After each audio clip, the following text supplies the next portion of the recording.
European Union. And huge numbers of these crimes go unreported, and thus victims remain unprotected themselves, and justice systems and law enforcement are badly affected.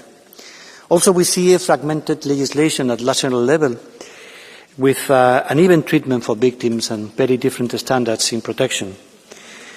While at the same time we know that reporting and judicial procedures may represent an extremely cumbersome task for many victims, if not a painful and stressing experience. It is against this background that the Parliament started in the previous mandate a long discussion and a complex negotiations which has resulted in a revised directive that is highly satisfactory and make a substantial improvement in the status of victims and the protection of their rights. For the first time, the directive introduces specific obligations for Member States to ensure that victims who suffer additional harm due to the glorification of serious criminal offences can access support and protection measures. Also, the agreement establishes a privacy by default system, ensuring that victims' personal data will not be accessible to offenders unless strictly necessary. And that represents a substantial improvement of victims' safety and trust in judicial procedures. Member States must provide accessible, secure and user-friendly reporting channels, including digital tools. And we do expect that this will reduce under-reporting and enable early intervention by competent authorities. The directive provides for the establishment of EU-wide helplines, strengthen access to effective legal assistance, and development of specialised support services, including shelters, while improving the conditions for victims participating in cross-border criminal proceedings. Victims will have the right to receive all relevant information about their case, including an offender's release, the transfer, change of regime, or early termination of a criminal responsibility. And judicial review will be also a right to the review of decisions taken in the course of the proceeding on the right to translation, the right to be heard, and the right to legal assistance when these decisions are taken in the course of the procedure. Recital 7 was key for a final compromise, and we had to reconcile the concern and support to victims of sexual violence with a legally sound provision. And I think we got this balance in Recital 7. Sexual and reproductive health services are mentioned in the recital, not in the operative part of the text. They are mentioned by way of example, so the directive doesn't intend to set up a list, a European list of sexual and reproductive health services. They are referred to as services, and the very recital clearly reasserts the national competence in the choice, the definition and the delivery of these services according to national laws, constitutional frameworks, and according to Article 168, paragraph 7 of the Treaty of the Functioning of the European Union. So, let me tell you that the outcome is entirely positive and satisfactory for those who have been so closely involved as my case as rapporteur and co-rapporteur along with my colleague Lucia Yar. And it's entirely positive, not only because I do think that it will gather a huge support from the Parliament, but also it really makes a difference, a substantial improvement in the status of victims, the support they are entitled to receive. Thank you. Merci beaucoup, Monsieur le Rapporteur. Thank you very much to the Rapporteur, and I now call Lucia Yar, Parliament's Rapporteur. Merci. Dear Chair, Commissioner, colleagues, tomorrow the European Parliament will vote on something very, very powerful. The kind of support any of us may need in the darkest moments of our lives. Tomorrow we are set to vote and adopt the revised Victims' Rights Directive, the most important reform of victims' protection in Europe in more than a decade. It is important because every year almost 75 million people across the EU become victims of crime. Thanks to the European Union and thanks to this Parliament, your rights and your protection will become stronger. Crime can happen in a moment, but its consequences can last a lifetime. And what happens next matters. Whether a victim is believed, it matters. Whether they receive protection, it matters. Whether they can access healthcare, psychological support, legal assistance, or reproductive healthcare, all of that matters. Yet today, across Europe, these rights are still deeply unequal. A victim in one member state may receive an immediate medical support or protection. Another, just across the border, may face bureaucracy, intimidation, even silence. But the victim's rights cannot depend on geography. So 14 years ago, Europe created minimum standards for victims, but we now know they are not enough. It is estimated that around 80% of victims of gender-based violence still do not report these crimes to the police. And why? Because too many fear the system itself. And for all these reasons, this EU law is a game changer. It brings fundamental progress to people's lives. And let me list a few of the achievements. The directive will create support helplines, online and offline, across the EU. It makes reporting of crime easier and safer, including online and through trusted third parties. It improves reporting mechanisms in closed institutions such as children facilities or care homes. It strengthens access to legal aid from the very beginning of the proceeding, not only for those who can afford lawyers. It also improves compensation mechanism across Europe. It establishes integrated specialist support for child victims. It gives victims stronger rights to challenge decision after which is affecting their case. It protects victims' personal data and privacy by default. It also strengthens training for police officers, for prosecutors or judges. But what I'm especially proud of us achieving is that for the first time in the EU legislation, we recognise that victims of sexual violence may need sexual and reproductive health care, including testing for infections, emergency contraceptions, and access to safe abortion.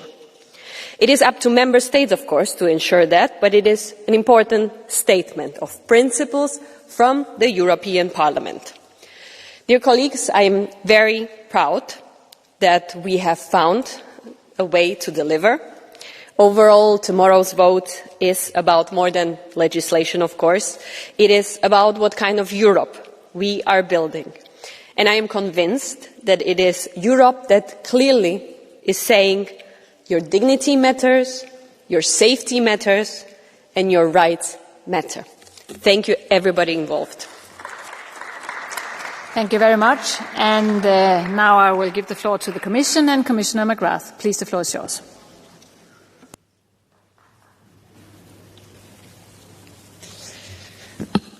Thank you very much, Chair.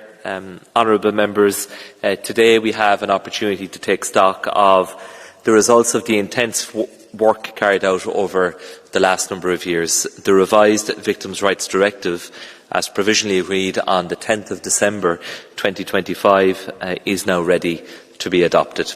And I would like to start by expressing my sincere appreciation for the work of this House and to each of you, honourable members, in achieving this outcome, and of course in particular to the co-rapporteurs, Lucia Jahr and Javier Zarzalejos, all of the shadow rapporteurs who contributed, and all of the members of the House who made important contributions. Thank you for your work, thank you for your steadfast commitment to supporting victims of crime in the European Union, and thank you for your willingness to compromise so that we could get a tangible outcome by way of an agreed legislative file in the end. The negotiations between the co-legislators were fruitful and constructive and were conducted in a true spirit of interinstitutional cooperation. This demonstrates that we share a common goal: to enhance the support, protection and access to justice for victims of crime all across the European Union. The new rules will significantly reduce the procedural and emotional burdens for victims, laying the foundation of a truly victim-centred approach that we have long endeavoured to achieve. Victims of crime endure trauma and harm, and they must never face secondary or repeat victimisation when in contact with the criminal justice system, and we know that this has happened in all too many cases that we are familiar with. The list of improvements is extensive, and every right under the current Victims' Rights Directive has been further strengthened in this proposal. Member States will now be required to establish dedicated victims' helplines offering confidential information, guidance and emotional support. Reporting crimes will become easier with secure online options and greater opportunities for victims to participate in criminal proceedings.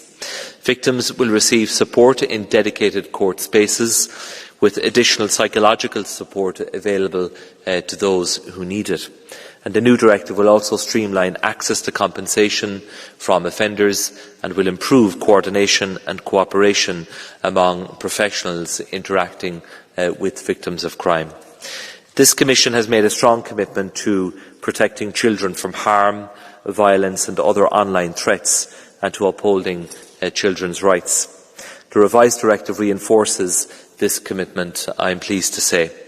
Child victims of crime will benefit from tailored, integrated support and protection based on important multi-agency cooperation and individual assessments of their needs, because each case is different.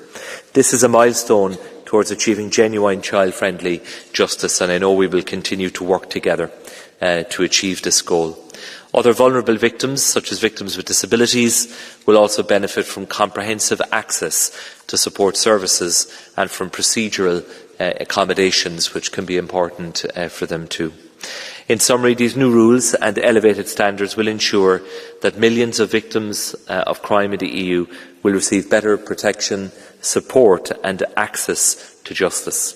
The Commission stands ready to support Member States in the transposition of this directive once this House and the Council have both completed the formal adoption. However, we must recognise, and I know the honourable members in this House do, that legislation alone is not enough. Its real-world application is what determines its success. To further strengthen the legal and policy framework in support of victims' rights, the Commission will adopt by the end of this year a new EU strategy on victims' rights. The strategy will outline clear actions at both EU and national level to support the enforcement of these new rules on the ground, so that the lived experience of victims of crime in the European Union is better in the future than I think we all know it has been in the past in too many cases. So thank you for your collective work. I look forward to the vote tomorrow, but also to the contributions of all of you in the House here this evening. Thank you. Thank you very much, Commissioner. And now we will start with a round of speakers on behalf of the political groups, beginning with EPP. For 2 minutes, Ms. Estaras Ferragut, please. Gracias, Presidente. Thank you very much, President. Commissioner, the 2012 directive on protecting victims of crime, the directive, its implementation, have shown that they're not quite up to the mark, particularly because there wasn't a sufficient number of denunciations, reports, and also not sufficient support. So the new directive would rectify or remedy these shortcomings, and we're really being person-centred in our approach. That's fundamentally important. In this directive, we're taking gender into account, disabilities, being a minor, etc. So it means that the issue is really being broached from a personal perspective. I think that's very important for vulnerable groups, people living with a disability, minors. What this directive does is really adapt things, making sure that the whole procedure is accessible for these victims and doesn't make things worse. Really important. Also, digital access to justice, another important point. We need to have better access to that, fundamentally important. in addition to traditional channels. Also, European support for victims, the helpline for minors who have gone missing, the victims of gender violence, and also a helpline for children. Also, the possibility of calling out these crimes is made simpler, and it's a better way of protecting personal data and privacy. So we support all of that. Also specialist support services, making sure that they are accessible, and also better legal assistance and more effective legal aid. All of that is included, and I think that that will grant better access to a whole host of victims. Now, when it comes to the victims of sexual violence, what's really important is that here the victims will be granted access to SRHR and also the possibility of abortion in accordance with the principle of subsidiarity. All of this needs to be clear, accessible, available, and obviously we're also talking about victims of terrorism and serious crimes, because those attacks constitute a violation of our very human dignity. So congratulations to our rapporteurs, Mr. Sarsalejos, Mrs. Yar, well done on this good job. And on behalf of S&D, Mr. Alessandro San, for 1 minute, please. Cosa succede? What happens when you are the victim of a hate crime and the state doesn't recognize it? You have a double trauma, the crime first and then the indifference of the institutions. Tomorrow we will vote on the Victims' Rights Directive. This is a historical moment. I am the S&D rapporteur, and I say this with great pride, and on behalf of all the victims, medical, post-traumatic support, rights, the right to safe abortion if there's been a sexual attack. And it is the first time that there is this reference to abortion in a European law. So those who have been attacked because of their gender identity or disability deserves special support. Hate leaves very deep wounds, and the law has to recognize this. This was one of the key principles here we had the far right in 2021 with what happened in the Italian parliament, and now what happened there has been taken elsewhere, because justice isn't measured just by how it punishes, but also how it protects people. Thank you. And the next speaker on behalf of PFE is Margarita de la Pisa Carrion for 1.5 minutes, please. Gracias, Presidente, Comisión, Señorías. Thank you very much, ladies and gentlemen. Through the change brought about by this directive, we basically had an opportunity to really help victims and their families. To this very day, in Spain, unfortunately, we still have people who applaud terrorists, a glorification of terrorism, including that as a crime should have been included here. It would have been very important. It's a question of politics. It's also a question of making sure that we don't let terrorism go unnoticed.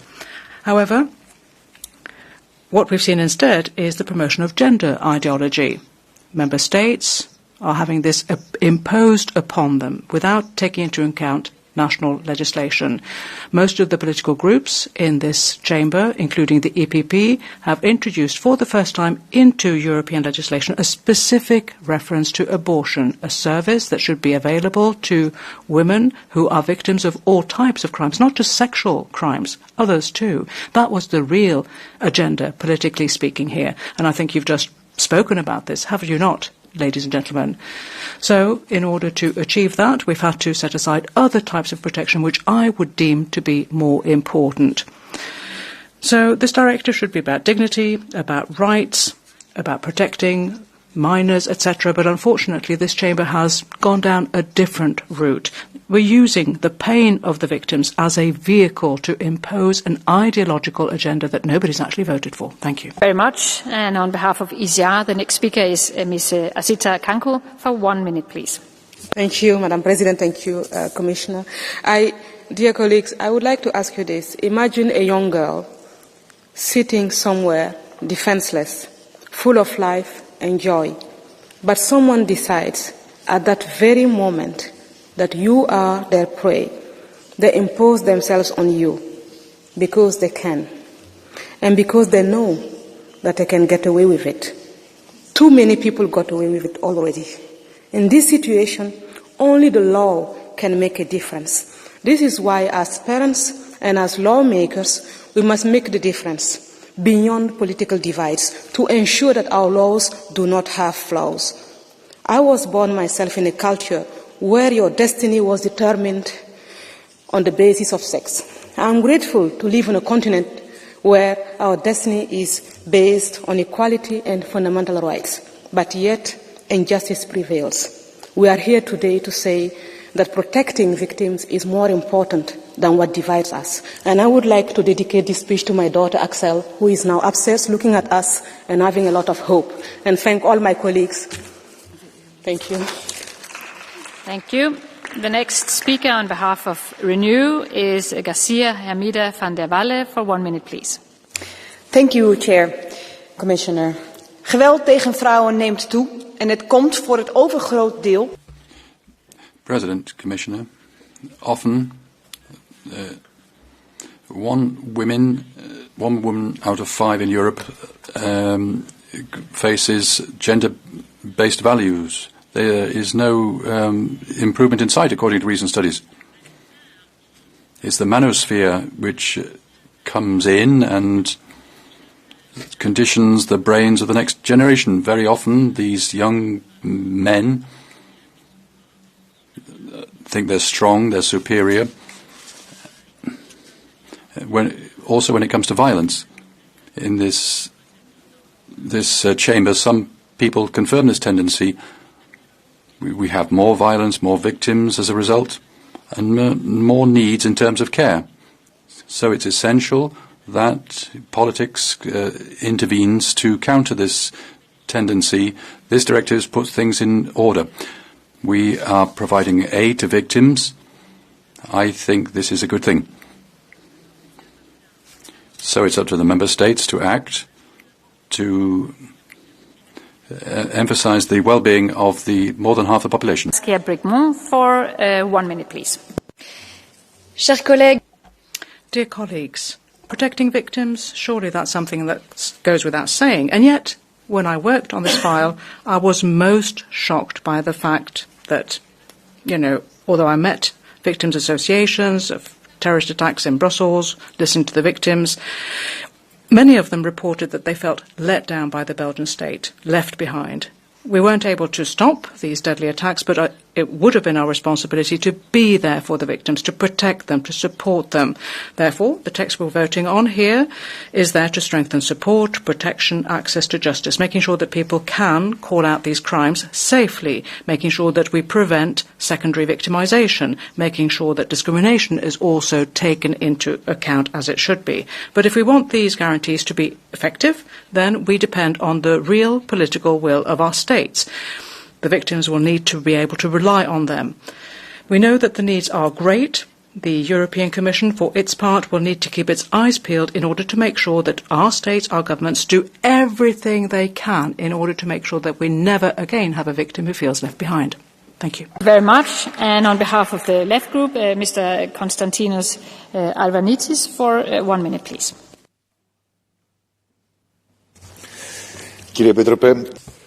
Commissioner, ladies and gentlemen, we support this directive. It's a sound directive, and I think it's a good start. But, in my opinion, the challenge lies in implementation. I'll explain why. In my home country, we saw exactly the opposite to what we're talking about today. A woman called Kyriaki Grieva was the victim of femicide just outside the police station. She went to the police to ask for help, and the police officers said, "Oh, the patrol car is not a taxi," and she was killed outside the police station. So we have a lot of cases of women who have been the victims of femicide. This is the complete failure of a system that doesn't listen to victims, and that after the crime takes place expresses sorrow and condolences and compassion. What can we say about the victims of rape that are abused multiple times throughout the whole process, from the investigation stage up to the trial?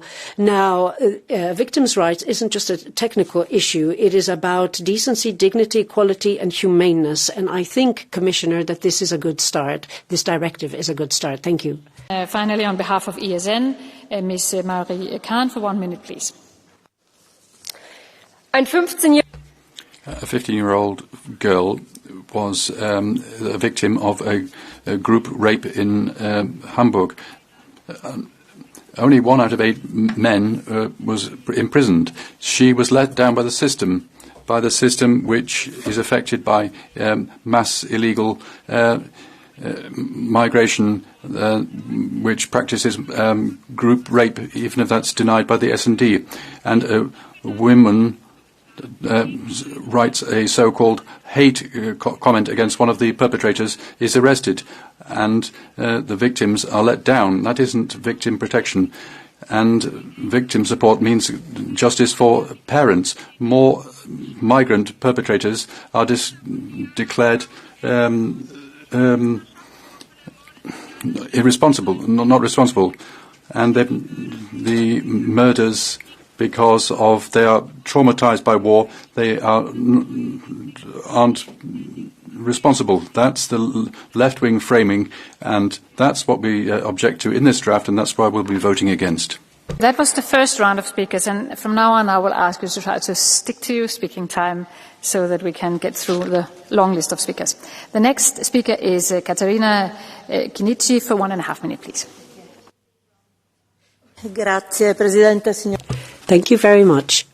Commissioner, to build an area of freedom, security and justice means to prevent crimes and to punish the perpetrators, of course, but it's also about making sure that justice is served to these 75 million people that are the victims of crime every year in the EU. Providing justice means giving them support and protection depending on their specific needs. It's about encouraging them to report a crime so that crimes, especially violent crimes, do not go unpunished. It is also about recognizing their rights throughout the whole procedure and making sure that they can exercise their rights in cross-border cases. We have to protect their privacy, dignity, and make sure that they don't become victims a second time. Allow me a personal note. I have been a victim of crime. I have been the family member of a victim of crime. My father was killed by the mafia, and as such, I understand the suffering and I understand how important this is. So I am very pleased with this directive that harmonizes services, rights and support for victims of crime, especially those who are vulnerable, such as people with disabilities, women and children. So there is the same kind of a support, but special support for those who are most vulnerable. I would invite the Commission to monitor the implementation of the new provisions, because this whole procedure will only be fair if the victim is allowed to get justice. For 1 minute, please. Chair, Commissioner, thank you to the rapporteurs, Lucia Ayala and Javier Zarzalejos, because today we mark the most significant reform of EU victim protection in over a decade, and a very important one for women and girls, because behind this directive there are numbers that should shake us. 1 in 3 European women has faced violence, and 1 in 6 has survived sexual violence. Yet, the vast majority does not report because they want to avoid re-victimization, because they don't trust in institutions or in justice, or because they think no one will believe them. But we are here to change that, and we will go on pushing for a European consent-based rape legislation. But for now, we are breaking down the walls of fear by guaranteeing safer reporting, EU-wide helplines and free trauma-informed psychological support. Crucially, for our committee, the FAM committee, is to ensure that for survivors of rape, access to information on sexual and reproductive health care, including abortion care, is explicitly addressed in this directive. Thank you very much, and to continue working for the victims. Thank you. Thank you very much. The next speaker is Elisabeth Dieringer for 1 minute, please.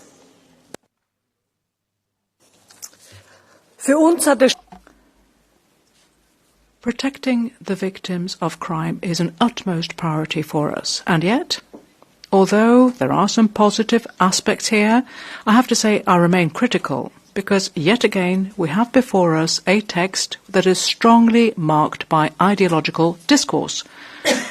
there are concepts such as intersectional discrimination, for instance, or indeed gender identity.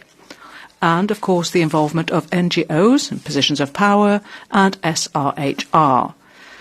What is their place in a text that talks about protecting victims of crime? They have no place there. My colleague spoke about mass rapes, collective rapes. These are the direct outcome of a wrong-headed EU migration policy, open borders. And perpetrators are sanctioned but not very heavily and immediately released. So I think that we should be putting victims centre stage, protecting them.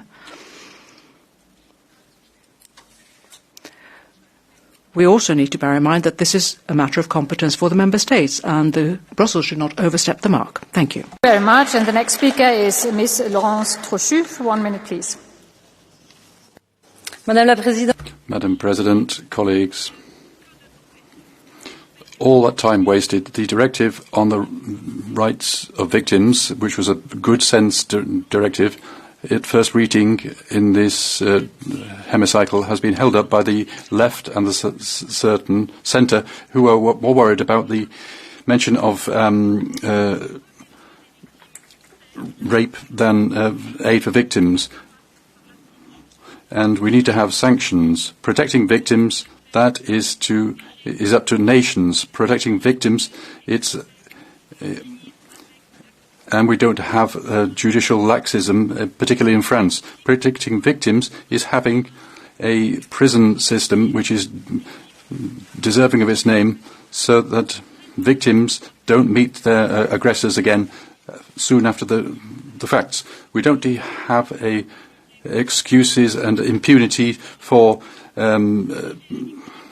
criminals and rapists. We shouldn't be importing predators through immigration into our countries. Thank you very much. And the next speaker is Ms. Irena Joveva. For 1 minute, please. Thank you very much, Chair. This directive is an important step forward. It finally strengthens the protection of victims' access to psychological support, privacy protection, and the prevention of secondary victimization. I repeat, finally, but unfortunately I must add something else. Some people here like to speak about protecting victims as long as the victim does not demand autonomy, her own rights, decisions, her own life after violence, after a rape. And then suddenly we again talk about ideology and political interpretations of rights. You cannot speak about the dignity of victims if you do not trust women after they've experienced trauma enough to make their own decisions. Secondary victimization does not only happen in police stations or courthouses. It happens here as well, when you turn victims' trauma into your own ideological battlefield. Colleagues, the EU must not be a place where victims fear the system more than they fear the perpetrator. We do not protect victims by moralizing, we protect them by believing them. Okay, Hannah Jedin, for 1 minute, please.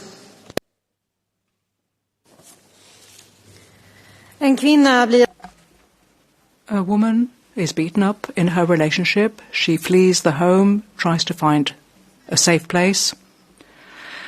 The Swedish women's movement has for decades now been setting up shelters for women who are the victims of domestic violence. But unfortunately, these shelters are being closed down, one after the other.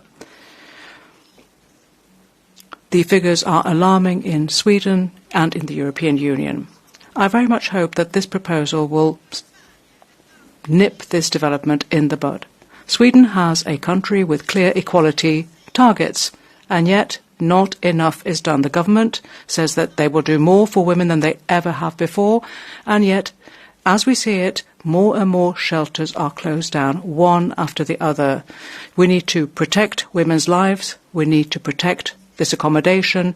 These shelters need to stay, because if we close them down, it's a lost opportunity for women to keep them safe. I welcome the fact that this new legislation will put pressure even on the Swedish government to really move from words to action. Mr. Milan Masurek, for 1 minute, please. Because of you progressives who are submitting this regulation,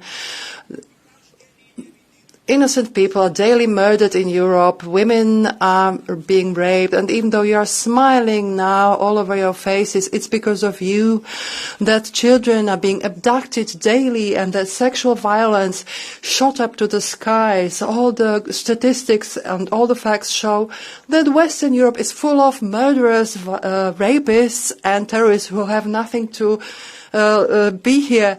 But we should deport this evil from our streets. Let's send these criminals and murderers to where they come from. And when we want to do this, you come with a regulation where you call these migrants irregular migrants. You are just legalizing the evil that not to be in our streets. And this is where you are asking for bigger rights for these illegal immigrants. Because what if some bad things happen in the camps to them? You progressives have bloody hands. You have the blood of the victims on your hands. You need to be stopped. Do you want to accept the blue card?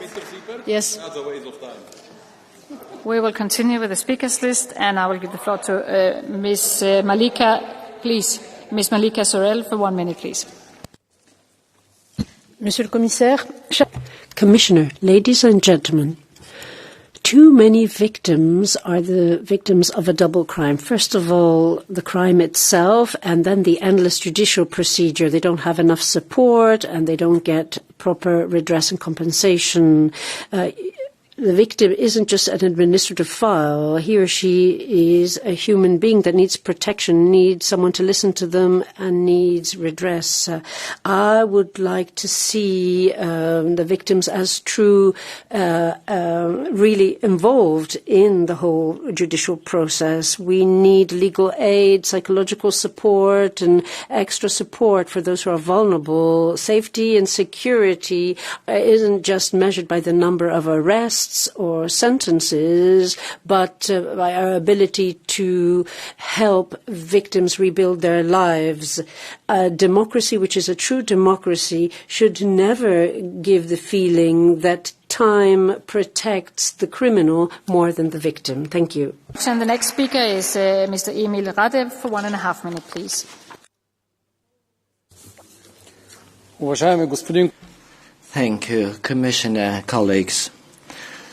There is no room for emotion in the legislation, but when it comes to the revision of the Victims' Rights Directive, human destinies are behind every text. I am a lawyer, and over the years I have seen various cases. Human pain speaks louder than the most startling statistics. Today, more and more victims do not call for help on the street. They are silent behind the screens. Digital space creates the illusion that the violence is not real, but the consequences are real.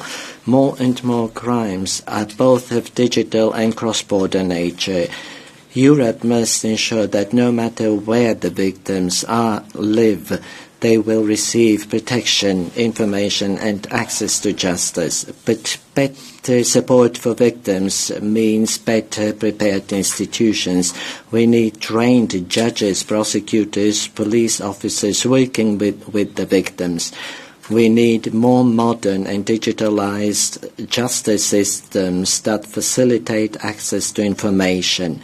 Here too, the role of European instruments such as the Justice Programme is important. Investments in training, digitalization and cross-border cooperation will translate the principles into a real capacity to protect people. We cannot allow for victims of online harassment, fraud, trafficking, domestic violence or sexual exploitation to be re-traumatized by the system. Support must be guaranteed. The trust in the justice system depends on how we treat victims. Bill, for 1 minute, please. Thank you. Traumatized, and people struggle through their everyday and don't find peace. Those is what is said by people who are victims of crimes. They're left with the mental and financial burden. They're left alone, and they are contacted by predators directly. unfortunately, that's legal. That will remain the situation if we don't act now. Tomorrow's vote will show us focusing on victims. We're protecting personal data from the perpetrators. There'll be easier access for support and advice and compensation, better awareness raising for judges, police officers and others. This protection should apply irrespective of where a person has been the victim of a crime in the EU, so that those affected don't suffer more damage than that suffered in the crime itself. I hear that in this House that violence only exists because of migrants. That's a slap in the face of all victims, and I'd like to apologise to all victims due to such remarks. No, thank you. Okay. We will continue with Mr. Billy Kelleher for 1 minute, please. I welcome the agreement on Victims' Rights Directive, and it is a step forward in justice, but let us be very honest. We have a long way to go. While justice must always be seen to be done, it is adversarial. It can be very hostile to victims of crime, and very often the onus is on the victim beyond their capacity in presenting a case, and that makes it difficult, particularly in the areas of coercion, domestic violence and sexual violence. So while we have this framework in place, we do need to ensure that across member states that there is a sea change around the issue of domestic violence and coercion. We recently saw a case in Ireland that was a tragic case with regard to Nicola Haney, who made a complaint to the Garda Ombudsman, and yet there was very little action taken. And if we want action taken, we do need to ensure that the authorities and those agencies that are charged with the responsibility of investigation, they must build trust among the broader public so victims will have confidence to go there in the first place. On the issue in Ireland, for example, it is estimated that only 5% of adults who have experienced sexual violence reported to the police. Only 5%. We have a long way to go. This is a step, but we have many steps to take. Thank you. And the next speaker is Ms. Guisi Pinci for 1.5 minutes, please.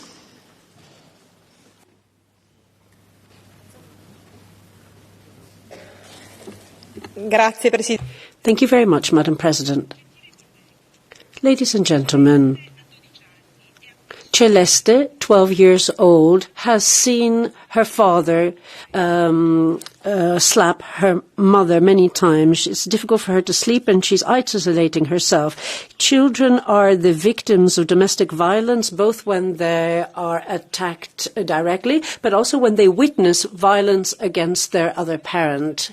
This is called assisted violence, but it's violence full stop. In Italy, according to the Statistical Institute, almost 8 out of 10 children witness violence against their mother.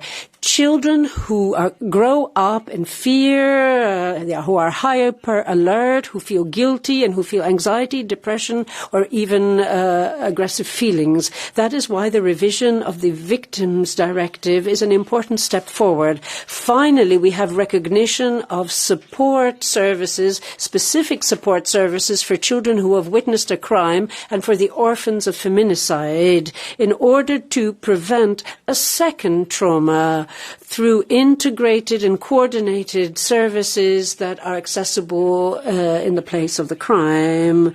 Article 24 of the Charter of Fundamental Rights is very important. It talks about the interest of the child, because if we are a genuine community, we will acknowledge the fact that protecting children is very much about prevention, making sure that they can develop properly, and so that we don't have intergenerational violence passed on. Mr. Sieper, please.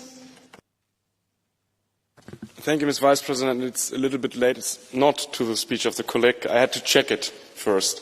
It's in accordance with Article 10, number 1, the first half sentence. It relates to the speech by Mr. Mazurek, claiming that we have blood on our hands, that we are to blame for rapes and murders directly, is not within the rules of procedure. I cannot, unfortunately, stop Mr. Mazurek from sharing his political ideas about the fact that migrants are to blame for all of that and stuff. That's his right to say. But accusing us of being co-perpetrators of capital crimes is a form of respectless conduct that we see more and more in this House, and I think we have to stop it. And it was not stopped, it was all in the heat of the moment. As said, I had to check it first, but I'm of the strong opinion this has to be revised by the Bureau, and thank you for giving me the floor for that. Thank you very much, Mr. Sieper. We will look into it and take note of it. Thank you. And come back. So the next speaker is Ms. Evin Ince for 1 minute, please, and you're already ready. Around 50 million women in the European Union, nearly 1 in 3, have experienced physical or sexual violence in adulthood. 50 million. These are not numbers on a page. They are lives marked by fear, trauma, and injustice. And for too many women, the fight does not end with escaping violence. It continues in systems that question them instead of protecting them. This is unacceptable. That is why the Victims' Rights Directive matters. Strengthening victims' rights is not charity, and it's not bureaucracy either. It is our responsibility. As former rapporteur for the Gender-Based Violence Directive and the rapporteur for the Parliament's report calling for EU consent-based rape legislation, I strongly welcome the stronger protections, better support services and improved access to justice secured in this agreement. These are not technical measures, they are lifelines, because one principle must always guide us. Women's rights and victims' rights cannot depend on where you live in the European Union. Justice must know no borders. Thank you very much. And the next speaker is Ms. Regina Dorothy for 1.5 minutes, please. Thank you, Chair. Commissioner, it's hard to believe that I and others are still standing here arguing for basic protections for victims of crime across Europe in 2026. The last EU victims law was written in 2012, and since then crime has gone digital, abuse has gone cross borders, and parts of the online world have become a breeding ground for harassment, exploitation and intimidation, particularly targeting women and young people. And unfortunately Europe hasn't kept up. So right now victims still face different levels of protection depending on which country they're in. Our criminals are exploiting our borders, and victims shouldn't suffer because of this. So the crime doesn't stop at the borders, so therefore the victims' rights shouldn't stop there either.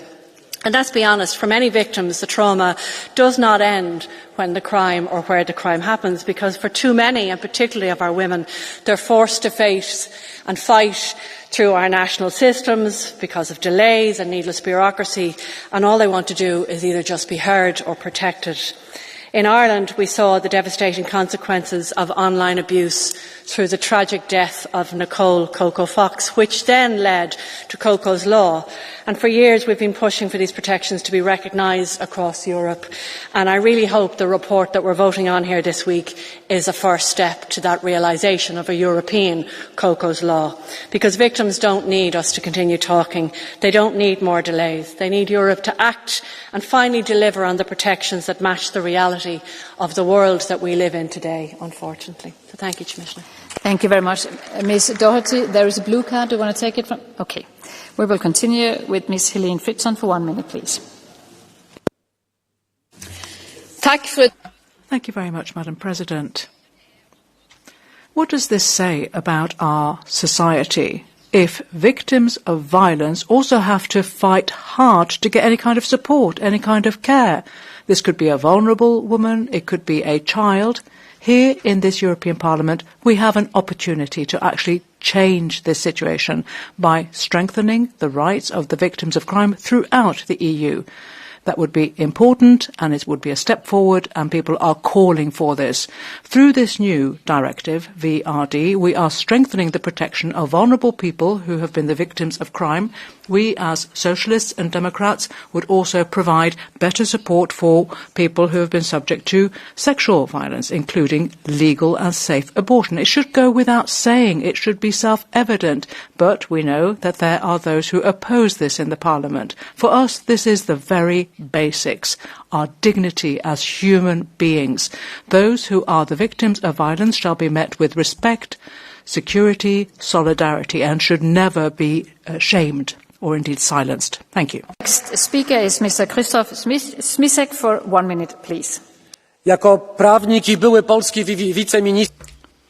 As a lawyer and a former justice minister in Poland, law shouldn't just punish crimes. Law is a tool to protect citizens, and justice is giving a voice to victims. The changes in this directive aren't just symbolic. Our union is based on values, respect of human dignity. It's our responsibility to create a system which protects those who have lost this dignity, who have been robbed of it. That they should have access to information, they should exercise their rights, mental support, well-trained personnel. We need to have a system which supports children and also migrants. Yes, the far right. Migrants too, and those who are particularly vulnerable. We are giving a strong signal in Europe. We don't agree in accepting violence. The Social Democrats are always on the side of those who are victims. It's not the same as the hatred peddled by the far right. There is a blue card. Do you want to take it? Okay. We will continue. And the next speaker is Ms. Alessandra Moretti for 1 minute, please. Questa settimana il Parlamento. This week, the European Parliament is taking an important step forward. The Victims' Rights Directive is putting humans at the heart of the directive, those who are victims of violence, human trafficking, or are victims of online hate. These individuals not only face the trauma of the crime, but also the silence of the institutions that are supposed to protect them. Women are the most affected. They are the victims of domestic violence, online hate, stalking, and rape.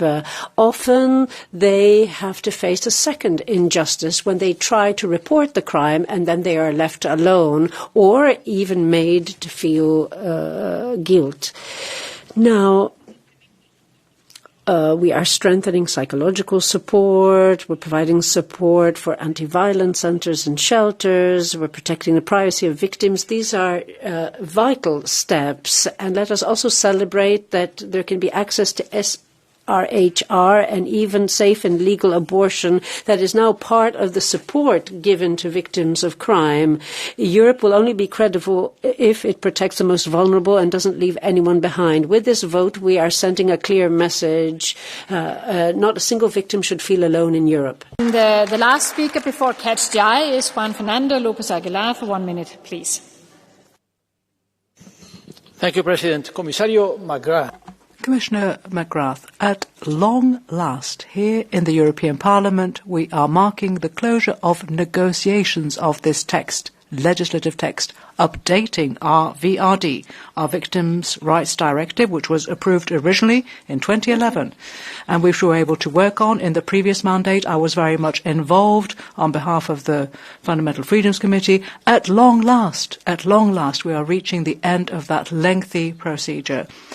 You know, this is a text designed to prevent re-victimization, making sure that victims have support, legal support, social support, psychological support. And in particular, I'm looking here at the most vulnerable people in our communities, minors, women, vulnerable women. Often we have re-victimization or dual victimization if they've been the victims of domestic violence, sexual violence, and if in addition to that they are deprived of their SRHR, and of course the concept of consent. And migrants too. Migrants, these are some of the most vulnerable people in our countries, and they are being deprived of their rights and their freedoms. So, the rights of victims are more than ever before human rights in our EU. Thank you. So now we come to Catch the Eye, and I have 5 speakers, so you will all get a chance, also you, Mr. Sipper. And the first one is Rovana Jerkovic, seat 549, please. Hvala. Thank you. In Croatia, my country, last year 18 women were killed. We're a small country and this is a huge number. Many of them reported violence. They turned to institutions for help, but they never got help. That is why today a large number of women victims of violence do not have enough trust in the system. The revision of this directive is very important because we urgently need clear standards of the protection of victims in the entire European Union. We need better coordination between institutions and we need larger accountability in the system for people who are asking for help. Each victim needs to have access to information and psychological help, psychological assistance, and they need to be protected for further violence or intimidation.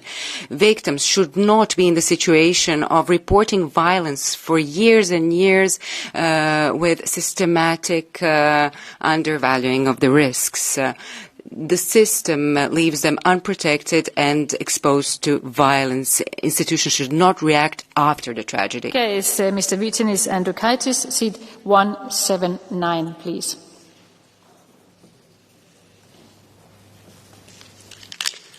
Thank you. Mr. Commissioner, when I was a member of the Lithuanian Parliament, I visited prisons, and prisons where children and women were kept. When I was the Minister of Health, I had to propose solutions how to protect the rights of victims. And it is really painful that in the European Union, even though the EU has ratified the Istanbul Convention, we still have member states who not only do not ratify, but refuse to acknowledge at all this convention, who violate and their constitutional norms violate the rights. The courts in protecting victims have to be heard. There are proposals to increase the cooperation of EU courts in protecting victims. The courts have to be heard. We have to do much more because victims are hated and they suffer from this. McNamara, seat 138, please. President, I very much welcome this debate on the rights, supports and protection of victims of crime, and I want to focus on one group of victims of crime in particular, and that is victims of drug debt intimidation and drug debt enforcement. They're a group that are increasingly prevalent, unfortunately, in the constituency which I represent, Ireland South. They're increasingly prevalent across all of Ireland, and I believe it cannot be a problem that is unique to Ireland. As drug use increases across Ireland and across the European Union, so too does drug debt, and so too does drug enforcement. These are often young men, but young people who are afraid to seek help. They're told, don't go to the Gardaí, don't go to police enforce, don't go to police authorities, and they don't, because they don't believe that they will receive protection. And I spoke to one former constituency colleague of mine who would have served in Dáil Éireann with both of us, Commissioner, and he said he's been to many funerals of young men who have taken their lives now because they see no alternative, they see no way out. Simply put, we do need to find a way to instil confidence in people that they will receive protection. We do need to address this at national level and at European level. Thank you. The next speaker is Ms. Cynthia Nivuruhu, seat 651, please.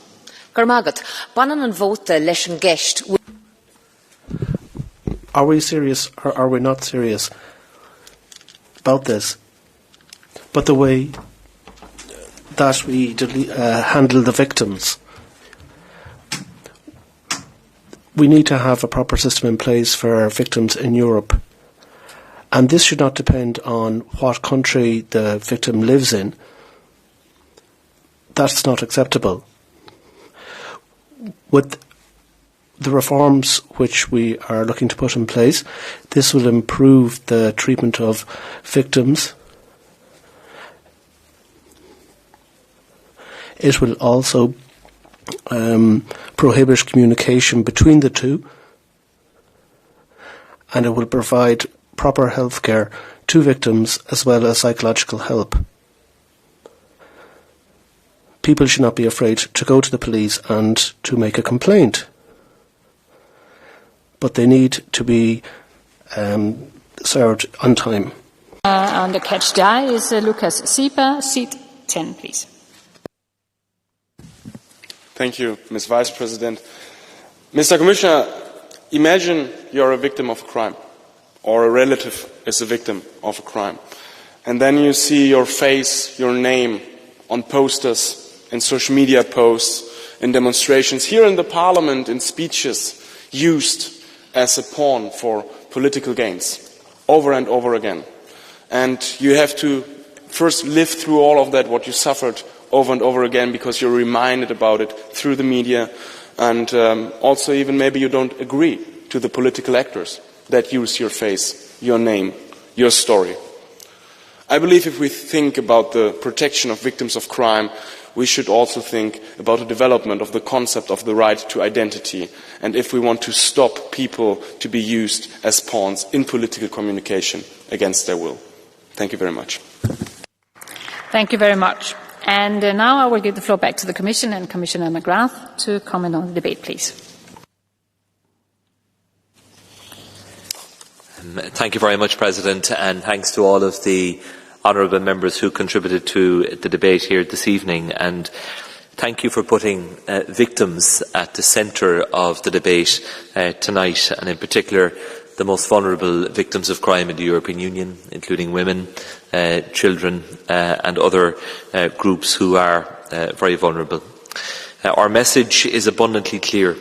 The revised directive represents a fundamental shift from minimum standards to tangible, meaningful protection for the most vulnerable among us, including where such victims are children. It ensures that they will be able to see that justice is done for them. A criminal justice system that supports and protects victims of crime is essential, but is not on its own sufficient, as we know, to uphold their rights. We must foster societies where victims' needs and rights are deeply embedded within resilient communities and robust democracies. And to achieve this, we need strong institutional structures, adequate resources and unwavering commitment to victims of crime, especially to mitigate the impacts of future economic or social crises. The revised directive and the forthcoming strategy are the tools we need to meet these challenges. And crucially, as colleagues will know, we need also to secure sufficient EU funding to support these priorities under the next multiannual financial framework. The Commission's proposal for a new justice programme in the new MFF is ambitious and I think is worthy of support. I would also highlight the digitalisation of justice strategy that we have adopted and also the European Judicial Training Strategy, because it is crucial that when victims of crime come into contact with a court in a member state, that they are given access to justice and that they are given supports that they need at that point in time. We count on the Parliament's support to preserve the ambition of the Commission's proposal in the context of the MFF. And ultimately, no victim of crime in the Union should be denied their rights or the support that they need to recover from the harm that has been suffered. And a number of colleagues tonight have spoken about the importance of victims of crime having the confidence in the system and having the trust in the system, that they will receive support, that they will receive an adequate level of protection from the criminal justice system, and fundamentally that they will secure justice itself for the crime that has been perpetrated on them. I want to assure you that once the Council and this Parliament has adopted the legislation, we will ensure that full support is provided to the Member States for the transposition of this directive. We will have a very sharp focus on implementation, because as many of you have rightly said this evening, what is written in the law itself is not meaningful unless it is worked out in practice and is the lived reality of victims of crime in the European Union. In parallel, I want to assure you that the Commission will ensure coherent transposition of complementary victims' rights provisions stemming from recent sectoral legislation such as the Directive on Combating Violence Against Women and Domestic Violence. So thank you for your contributions this evening. I think collectively we have done good work on behalf of victims of crime in the European Union. The next step following the formal adoption is to make sure that this is implemented in reality and that the lived experience of the millions of victims of crime in the European Union is actually improved, and that they get the support and the protection that they need, and that they get access to the justice that they deserve in the member states of the EU. Thank you, colleagues. Thank you very much, Commissioner. Well, we had a technical problem with the Catch the Eye, and therefore I will now extraordinarily give the floor to the last speaker of the Catch the Eye, Mr. Mulacik, seat 590, please. And I do apologize. And after that, I will give the floor to the two rapporteurs. Dziękuję. Panie komisarzu, na koniec dostanie pan najtrudniejsze pytanie. Thank you very much indeed, Commissioner. I have kept the hardest question to the end, because today when we talk about victims' rights, we're talking about dignity, we're talking about compensation, but once again we are going to have to ask about the rights of the victims of the Second World War. There are people who still live in Poland or in other countries around the EU who have still not been subject to a trial or compensation. In Poland, there are 50,000 people who have not received reparations as a result of crimes committed during the Second World War. They are often living with disabilities, and Germany is unable to act humanely towards the victims of the Second World War. Europe seems to have no problem with this lack of reparations for the victims of the Second World War. They say this isn't an EU problem. Commissioner, I would ask you to intervene on this issue. We cannot exclude such a large group of our citizens. So, finally, I will give the floor to the two rapporteurs to close the debate, and I will start with Mr. Sarsalejos, please. Thank you, President, Commissioner. Thank you to all MEPs who have contributed towards this debate, supported our proposal and criticised the directive. Some of our honourable members talked more about criminals than victims. We heard an ideological slant when it comes to their view on justice. Victims are entitled to protection when they are victims of crime. Victims must be kept abreast of developments. Their identity must be protected. They need legal certainty, the right to appeal decisions, legal decisions that affect them, and they have the right to be heard. What sort of ideological position do you see in establishing specialised services guidelines, making it easier to file complaints? What sort of ideological slant do you see in the idea of identifying more vulnerable victims that need greater support? We are duty-bound to offer that special support to them. What sort of ideological slant do you see when it comes to a strict approach to national competence on sexual and reproductive health offered to women who suffer sexual and other forms of violence? There is no ideological slant here.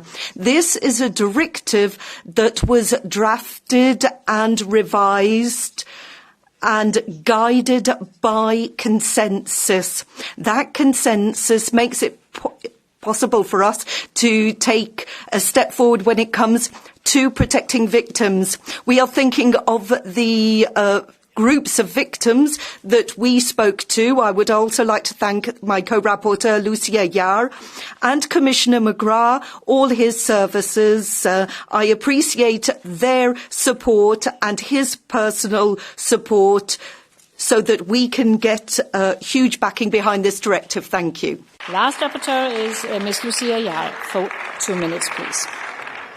Thank you, Chair. Thank you for this debate, but I must address the attempts to really turn the victims' suffering into some kind of cheap ideological battleground.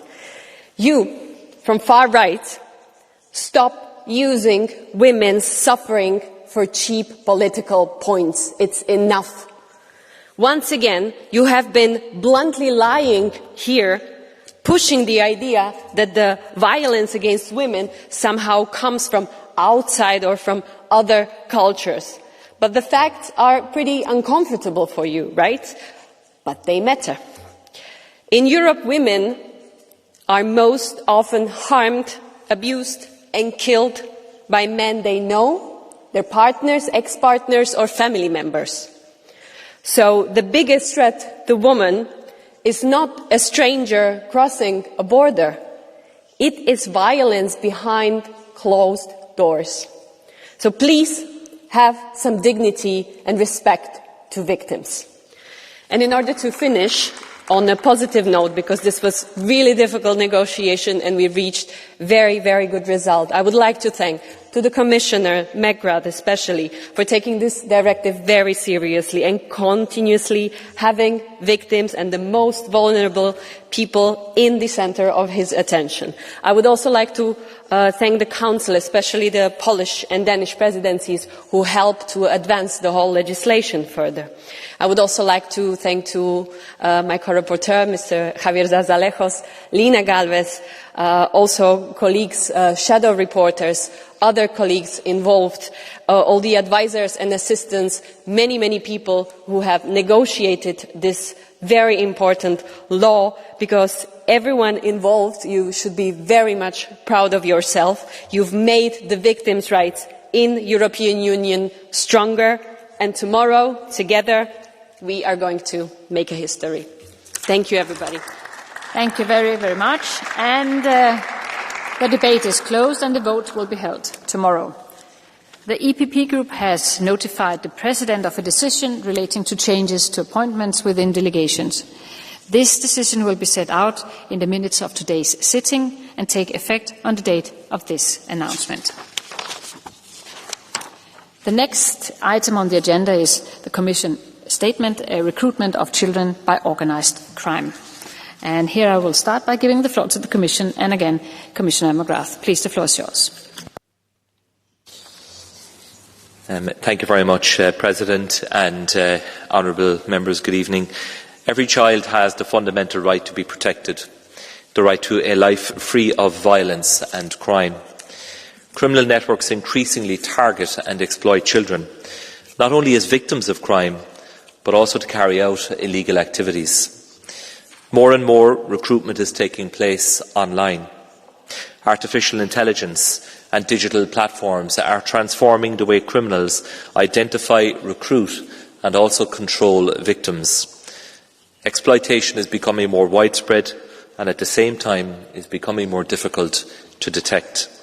Criminals lure youngsters with promises of easy money, often presenting illegal acts as games or online challenges.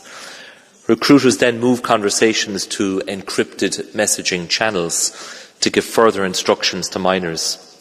Offers can range from a few euros for a courier service to thousands of euros for carrying out a murder. Criminal groups don't just pay, they use intimidation, violence or drugs to trap children. They also groom children to become recruiters themselves, giving them a false sense of belonging. Children can therefore be victims, forced perpetrators, or very often both at the same time. On the in October 2024 in Marseille, a criminal hired two boys, 14 and 15 years old, via social media to burn rivals' houses and even to kill a rival. The 14-year-old ended up killing an innocent taxi driver. The 15-year-old was stabbed and burned alive by rival gangs before he could commit the arson that he was hired for. In another case, Spanish authorities arrested criminals who had recruited Swedish youngsters to commit killings in Denmark. So this is a very, very serious problem. And this is clearly a European problem, and it requires a European response. Strengthening the protection of children is a priority for the European Commission, just as I know it is for you here in the European Parliament. And a lot of measures are already underway. In the 2025 State of the Union address, President von der Leyen underlined her commitment to protecting minors online and announced a special panel on child safety online. The Digital Services Act requires online platforms to protect all users, and especially children, when using their services. In March this year, the Commission opened a formal investigation into Snapchat over concerns related to the recruitment of minors for criminal purposes. The Commission has also prepared ambitious guidelines for online platforms on the protection of minors, including measures on content moderation and user support. And less than a month ago, the Commission adopted a recommendation on the European Age Verification Blueprint to encourage Member States to ensure that all EU citizens have access to robust and privacy-preserving age verification by the end of this year. Effective age assurance measures will help providers reduce the risk of minors being exposed to harmful practices that undermine their privacy or that threaten their very safety and security.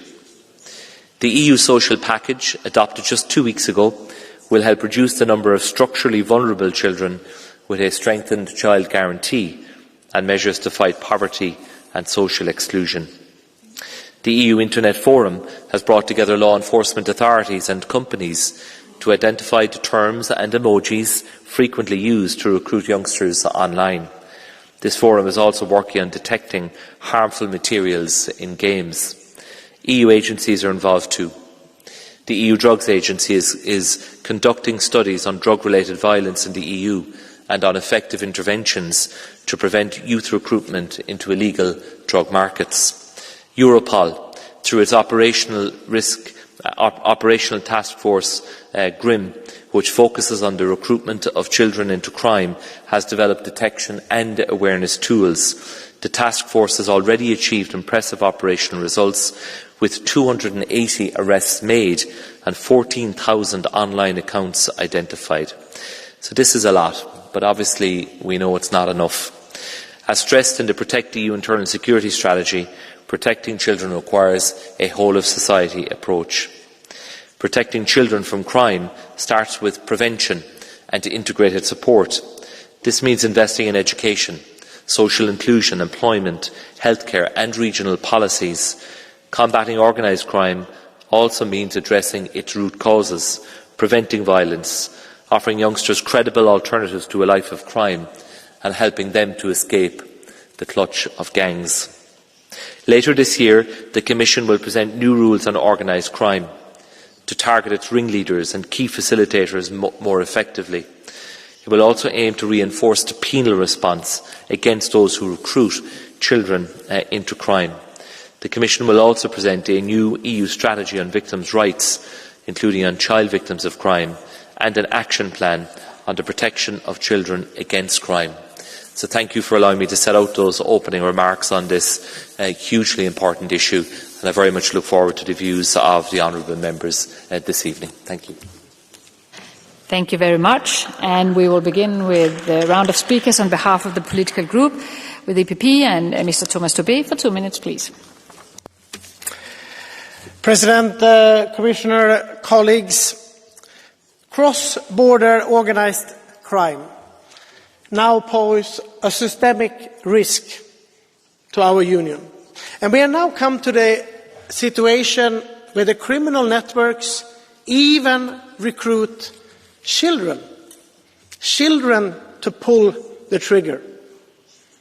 This is not business as usual.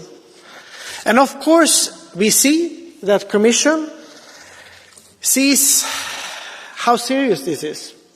And we do welcome the initiatives. But I do want to underline that we must do more. We need a strong European response.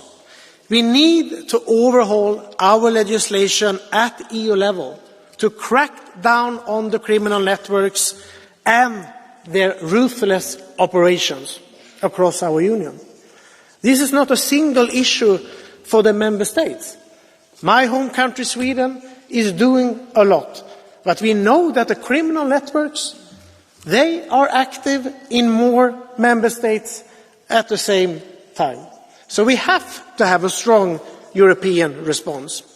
And here I would like to take the chance to turn to my colleagues to the left. Please work together with the EPP to make sure that we can get a strong Europol. And to my colleagues to the right, even if we are talking about European solution, it doesn't need to be bad. We have to come together now. We are talking about children that are being exploited by ruthless people.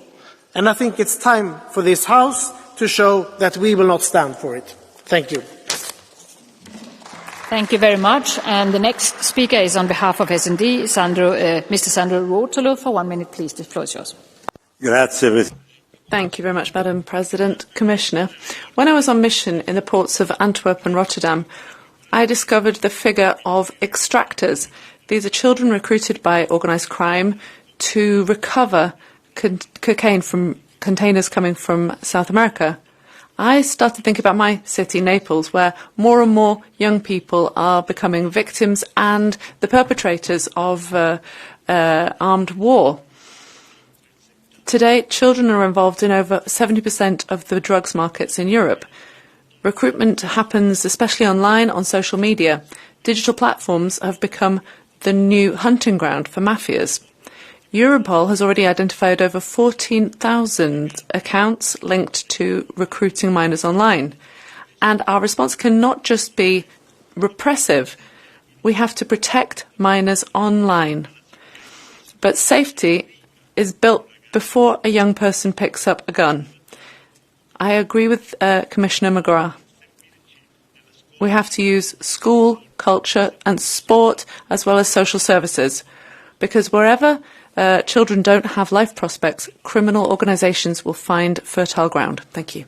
Thank you very much. And on behalf of the Patriots, Mr. Mathieu Vellet, for 1 minute, please. Merci, Madame la Présidente.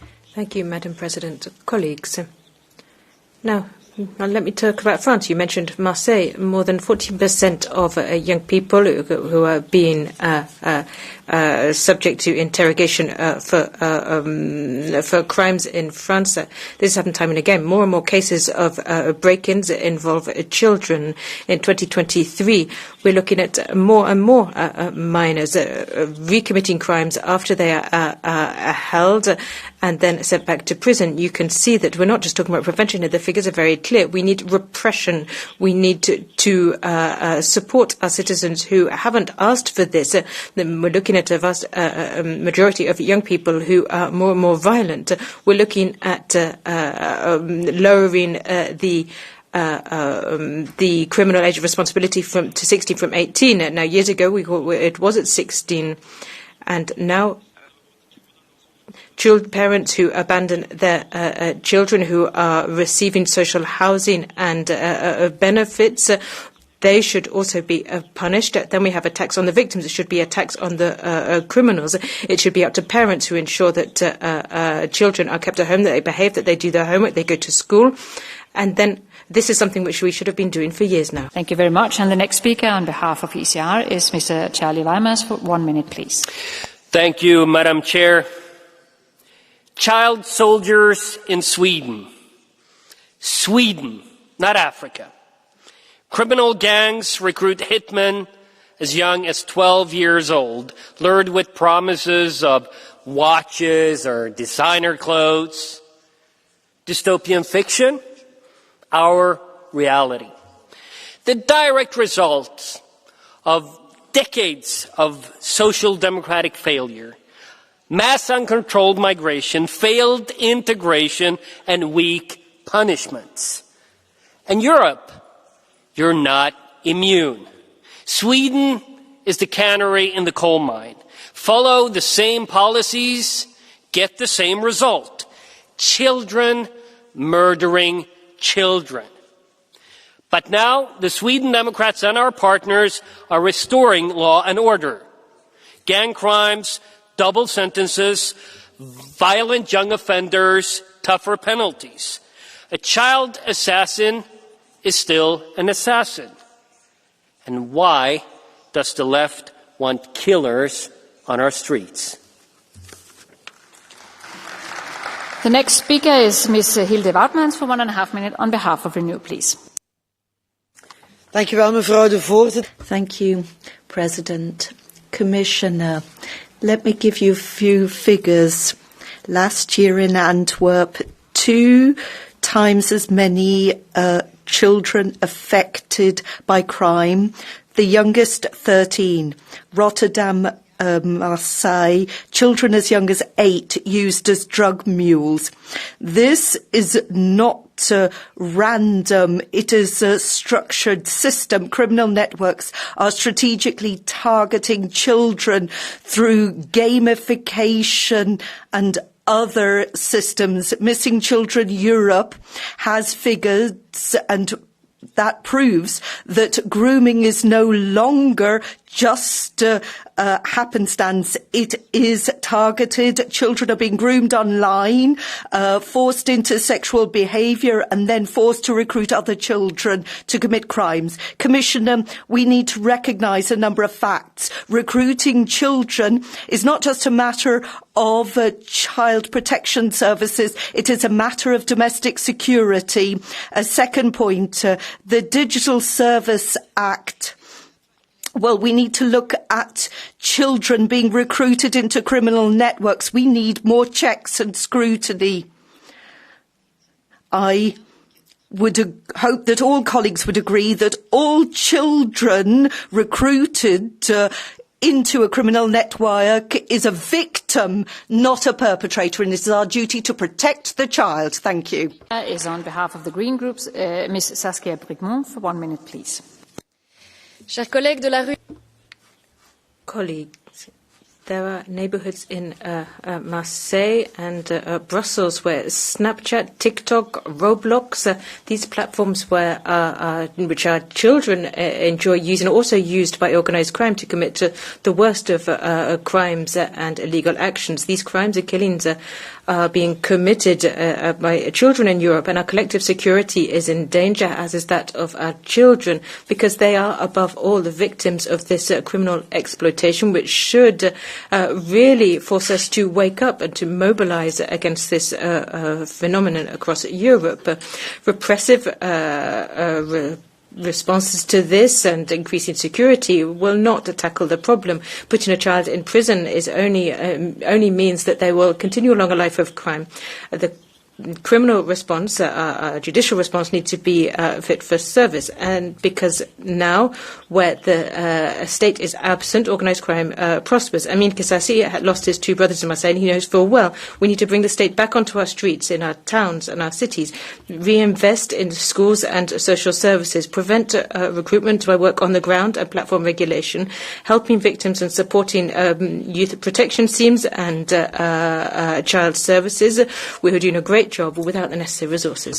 And the next speaker is Mr. Giuseppe Antosci for 1 minute on behalf of the... Grazie, buonasera, commissario. Thank you. Good evening, Commissioner and colleagues.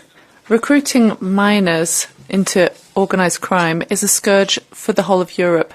These young children are exploited by these gangs to commit various crimes, including violent crimes. Given this alarming situation, we must act. We need effective policies to defend these fragile and vulnerable people. We also need to intervene with the tech companies whose platforms are used to recruit these children.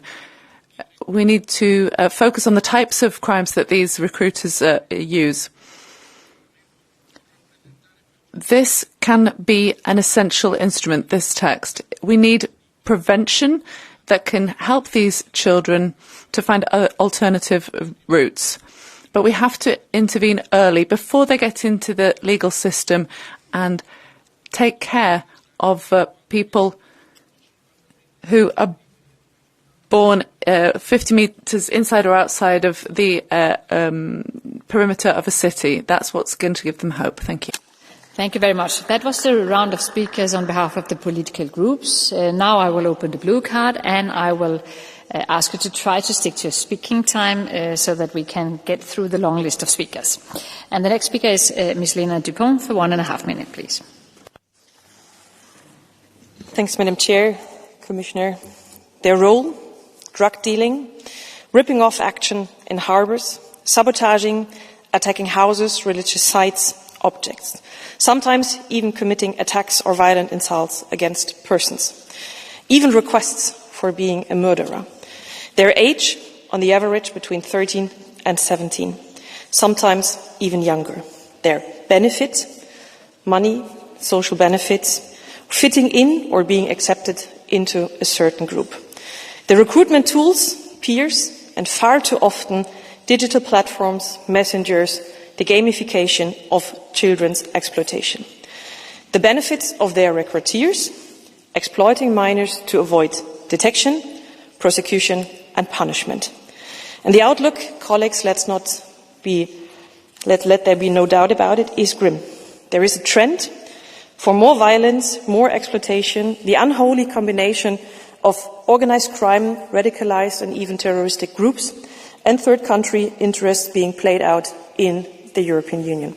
So that's a problem, and I'm happy to hear that we agree already on some of parts of the solution. So let's act on that. Strengthening law enforcement, both at EU level and at national level, deliver a strong mandate, echo what Thomas had said, on Europol, increase and ease the access to information, the exchange of those information for our security agencies, both at EU and national level, and improve the coordination between all relevant services that are there to protect children, law enforcement, the judiciary, the social services and health and education, and of course really beefing up the implementation of the DSA, also in relation to child exploitation here. Thank you very much.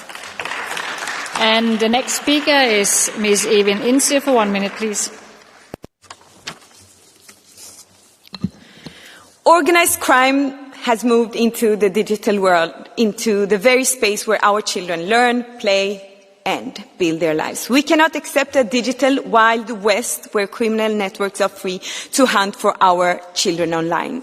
In Sweden, since 2022, wherever Charlie Weimers from the Sweden Democrats now are, under your party and your party's friends, the far right and the right's government, we have witnessed a deeply disturbing reality. Criminal gangs recruiting increasingly younger children to commit acts of violence. Through social media, violence is commissioned with a click. And children are not only being recruited, they are being turned into recruiters. This is what political failure looks like when society does not protect children. Organised crime steps in. It is therefore important that EU act now. We need a strong EU action plan and preventive actions, digital literacy, age verification on social media platforms, strong cross-border cooperation, more support to law enforcement, and zero tolerance for tech companies profiting while children are recruited. Every day we wait, another child is at risk. Sorry, there's a blue card from Mrs. Kanko. Do we accept it?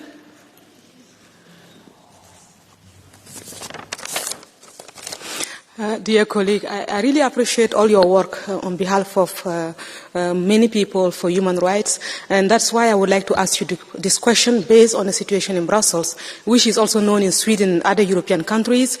A lot of young people who are underage are actually staying illegally in Europe, and they are used by organised crime to sell drugs or to perpetrate other kind of crimes or become prostitutes. That's why we are working on a return directive, on a return regulation, to make sure that this is no longer possible. What is your take on that? Do you see these young people also are victims or not? Of course, everybody that are recruited by organised crimes are victims, but we also need to have the facts on the table. When talking to Europol, the law enforcement that actually really works for these issues, and talking to Eurojust, they say one thing clearly, and that is that all children, regardless of background, are nowadays a target by the organised crime. So to blame it only at migrants, that is actually doing every and each citizens of our union an unfavor, not a favor. And then it's also scapegoating constantly. So it's not an issue just related to migration. It is an issue related to each and every child that can become a victim nowadays. So the next speaker is Susanna Ceccardi. Grazie. Thank you, Madam President. According to Europol, minors represent 70% of the criminal market, but there's an elephant in the room. Most of those children used by mafias are unaccompanied minors. Who are they? Are they really as old as they say they are? These rules for age verification are useless and need to be reviewed. Most of these children are foreigners because organised crime has a efficient welfare state in some ways. They give immediate work as a dealer or as a mule. They give money and they give a chance for immediate employment. So why should we pretend that this is just about encrypted platforms or a lack of cooperation between countries? This is why in Italy we want a lower age of criminal responsibility, because a criminal is a criminal however old they are. We need more checks on minors, especially unaccompanied minors, and the traffickers who bring them in. There are two blue cards. One from Mr. Sieper and one from Mrs. Al-Sahlani. Do you accept both? Yes. Okay, but then without an additional question, please, because it's too long. We are already out of time. That's a pity. But grazie mille. Okay, I have to phrase it differently. So I get you right that the main problem is lonely young people, unbegleitet. Not accompanied, unaccompanied young people. So would you then agree with me that maybe one solution is to allow for them to be together with their family? So they have their parents to watch them so they don't commit crimes here in Europe? Dear colleague, I think European people don't want more criminals in Europe because we don't know their family. And if they come here and they are not alone, maybe their family doesn't care, or their family is not welcome here, I think. We have to control who come here, and the control should be in their origin country. Mrs. Al-Sahlani. Next one. Yes, thank you so much, Madam Chair, and thank you, colleague. Would you agree with me then and say that the same rules that you want to apply on these children who are hunted by the criminal gangs, when they are Italians hunted by the mafia, would you then also say about these Italian children that their families are not welcome or that their families are criminal? Because I do believe that the mafia is deeply rooted in the Italian culture. Would you say that it is an Italian characteristic to be a mafioso then? The same logic applies. Signora, Madam, I'm going to reply in Italian. I want my fellow Italians to understand what I'm saying here. Italy has been even too open to people coming in from other parts of the world who were escaping war. But most of these criminals don't come from countries at war. They're not escaping countries where human rights are being oppressed. On the contrary, most of these countries of origin have a higher economic growth than ours. The next speaker is Paolo Insalvini, please. Speaking time is over. Thank you. La criminalità organizzata. Organised crime recruits children to deal to distribute weapons and to steal. There are lower criminal consequences for them. And this is added to the issue of the so-called baby gangs. It's the result of social fracture caused by the crisis of values, which destroys the family. We've been told that this is freedom, pleasure, leads to drugs, violence and a lack of ambition. And that's where the mafia acts. This is where we have to strike. If a child grows up with no identity, no hope, without the means of recognising what is good, everything becomes more complicated. We need education, prevention, discipline, family, and even a higher power to believe in. We can't leave the most vulnerable people in the hands of criminals. Mrs. Garcia Herida van der Waal, do you accept it? Yes, sir. 1 second. Thank you, colleague Inservini. According to the European Commission, illegal manufacturing of fireworks could contribute between 25 and 50% of the national pyrotechnics market in Italy. And I'm telling you this because those fireworks then find their way into other European Union countries and are being used by criminal gangs, including minors, to conduct their attacks. So my question to you is very simple. We will be working together with the Commission on stronger rules against illegal use of fireworks. Will you support European rules against this practice? Thank you. La ringrazio. Thank you very much, Ermida Valdavalle. Of course, we are trying to fight crime in every form. So, of course, we are open to looking for the best possible solution to fight the illegal use of fireworks. So, of course, we are available to talk about that. Thank you. Thank you. The next speaker is Sophie Wilmès. Thank you, Chair. Ces derniers mois, Over the last few months, there has been a debate on protecting children online. We focused on mental health and sexual exploitation, but there is another threat: recruitment by criminal networks using social networks, encrypted messaging or games.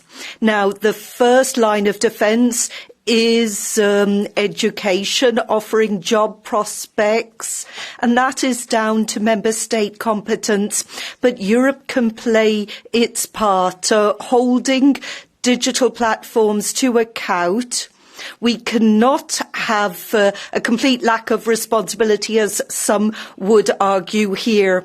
Now, of course, this is a complex issue. We need to do a lot, but there is something that we can do. It would be very easy to do. We could review and overhaul Europol's remit and set up a special unit to detect this practice online. We cannot allow organised crime to steal our children. Thank you. Do you accept it? Valle from PFE. yes, why not? I don't know everybody from this chamber, so. Chers collègues, Honourable Member, you talked about digital platforms in Marseille. A 14-year-old killed a taxi driver. I'm quite surprised by what you're saying. I was a police officer in a very difficult district in France. Do you not think that a child who kills others should end up in prison? Surely we should protect others, because whether you're 15 or 13, we need to protect our fellow citizens from weapons and from being killed. Thank you for your question. I would condemn something in the debate this evening.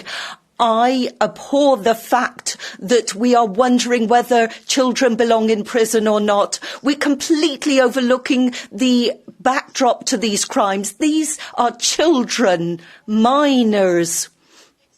They are being exploited, groomed, manipulated. press-ganged into committing atrocious crimes, but we must protect them. How can we do that? Well, one approach would be to regulate digital platforms. We want to regulate digital platforms to protect children, but you refuse to do so, and that has a harsh consequence for our society. Running out of time very heavily. We have 40 minutes delay. We have to close down now the blue card. Sorry for this debate. I have to shut down the blue cards. So the next on our speakers list is Caterina Chinichi.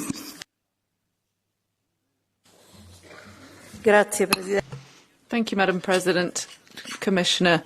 The phenomenon of organised crime recruiting minors is not new because it's been used by the mafia, but today it's reached alarming proportions. As was mentioned, throughout the EU, criminal organisations systematically recruit children and young people who are involved in over 70% of criminal gangs, but they are using increasingly violent methods such as murders. The recruitment methods are becoming slyer. They're using social media and online platforms. Criminals manipulate the young people by using their language and by using methods such as gamification. We have to act to tackle online and offline recruitment, because any child recruited to commit a crime is the first victim of that crime, because they have been exploited and deprived of their innocence. This Commission text is not sufficient. The future directive against organised crime should also take this phenomenon into account.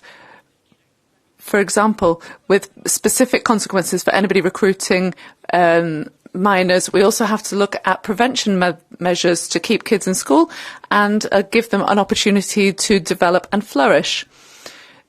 Organised crime flourishes where children see no way out of their degraded social setting. Frau Präsidentin, Commissioner McGrath. Estremecedor reclutamiento. No, this ever-increasing recruitment of young people, of minors, to commit crimes, serious crimes, drug trafficking and violent crimes, is happening in all member states, but particularly in Northern Europe and the Scandinavian countries as well. We really are forced to act now, and I think that we have to tackle online activity first of all.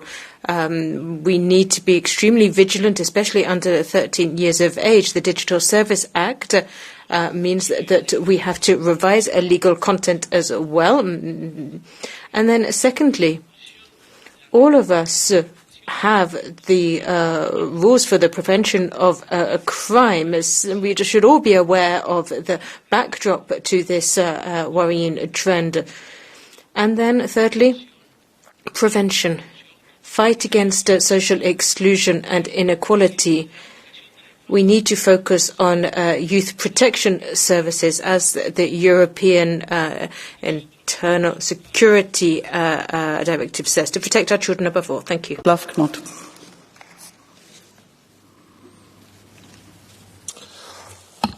Thank you, Madam Chair. Europe is facing terrifying new reality. Organised criminal gangs are no longer recruiting only adults, they are recruiting children. Teenagers are being transformed into drug careers, hitmen and instruments of terror in our own cities.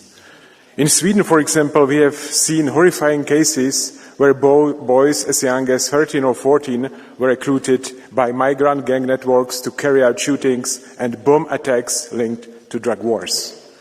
Children are exploited because criminal bosses know that minors often receive lighter sentences. Entire suburbs have become breeding grounds for parallel criminal structures. In France, as a second example, criminal organizations connected to narcotics trafficking have similarly used minors for violence, intimidation and street-level drug distribution, particularly in areas overwhelmed by failed integration and uncontrolled migration. We must finally speak honestly. This crisis did not emerge in a vacuum. mass migration, failed integration policies, and the creation of isolated communities have enabled organised crime to flourish across Europe. Thank you very much. Speaking time is over. Now the next speaker is Georgiana Teodorescu. Thank you, Chair. So the Extreme poverty favours crime and the recruitment of minors who become themselves criminals, such as drug dealers, or are exploited, forced to beg, or subjected to sexual abuse. In other words, the poorer our children, the higher the risk of them becoming victims of organised crime. There are two efficient solutions to this problem, provided they're applied at the same time: efficiently fighting poverty and strengthening the specialised police services who fight organised crime. If the European Union really values the safety and the health of our children, then it must urgently allocate funds to these two solutions. Otherwise, we tacitly accept the increase in the number of victims.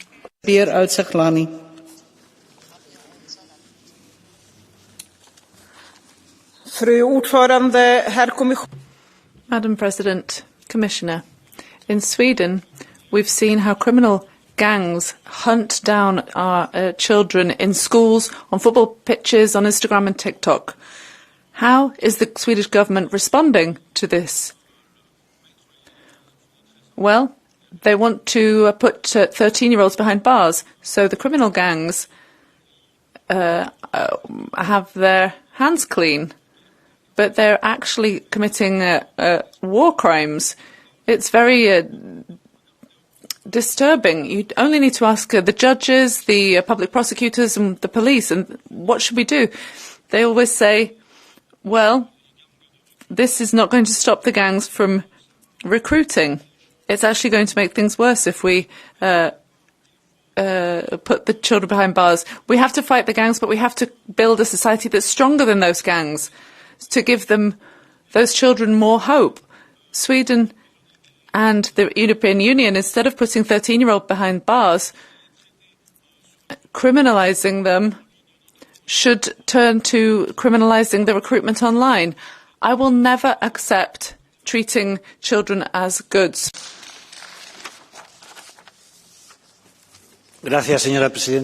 Thank you, Madam President. Commissioner. In the last three plenary sessions, we have spoken of threats and risks to children online. We've talked about child sexual abuse content, cyberbullying in our last session, and today we're talking about the recruitment of children by organised crime. This shows that we have a serious structural problem with its accompanying risks and threats online. This is a structural problem. I must stress that. We know that the use of minors for criminal ends is the result of a trend of radicalisation online, increased organised crime and child exploitation. It's not just a question of security, but we'll have to look at protection and prevention as well. That means we have to talk about an integrated measure that involves all relevant authorities. That is encrypted platforms, chat services, online platforms. They're used more and more often to entice vulnerable children who are isolated, perhaps, but there's also a question of gamification, where the criminal activity committed by young people is presented as a game, as though they were the main player in a video game. We cannot allow crime to become a permanent trap. We have to allow our children to be children, and we have to take measures now. Next speaker is Toon Diepeveen.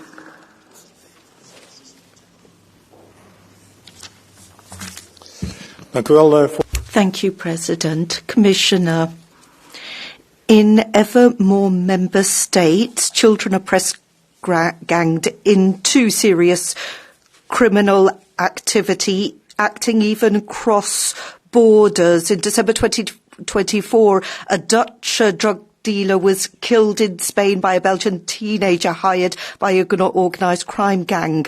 Organised crime likes to use children because they often face lighter sentences. Criminal organisations see these children as disposable, cheap, replaceable and a safe legal bet. Member states have different scales of punishment when children are involved in criminal activity, and that is misused.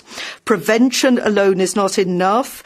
Anyone found guilty of recruiting children for crime should face severe punishment, but the children themselves, if they are repeatedly involved in organised crime, they should also face severe punishment, and in some cases their parents should also face punishment.